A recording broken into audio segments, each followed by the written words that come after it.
Alright, right here we've got an example of an 80mm spotting scope and a 60mm spotting scope. Those are probably the two most common configurations.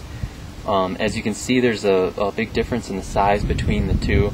80mm scope is going to be bigger. It's going to require a larger tripod to support it than the 60.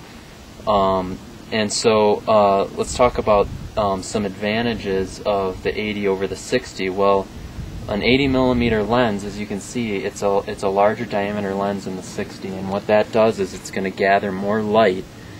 So in those dusk and dawn situations when you've got low light, you're going to get a brighter image through the scope, which will make it easier for you to pick out game and that kind of stuff. So if the 80 is brighter, then you probably are wondering, well, then why would a guy pick a 60? And so Paul, why don't you tell us Sure. kind of why a guy might pick a 60 over an 80? Sure.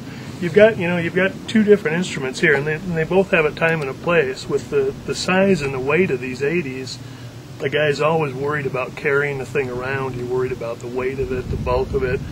When you've got a big scope here with an 80mm lens, as Sam mentioned, the guy's got to match it with a good solid tripod. It's the only way you can really keep these things steady and doing their best job. Now, if a guy's going to do a lot of backpack hunting or you're climbing and hiking a lot, the size and the weight of this is just going to rule it out. There a guy's going to look at something like this as a much more practical setup.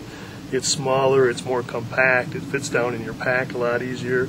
A guy can get away with a short, light, compact tripod that might just weigh a pound or so.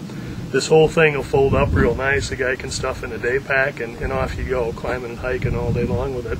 Now, you do give up some brightness. That's the trade-off that a guy makes with this. He doesn't get the same image quality that he's going to get with a big scope, but it's a matter of balancing what you're doing with the scope.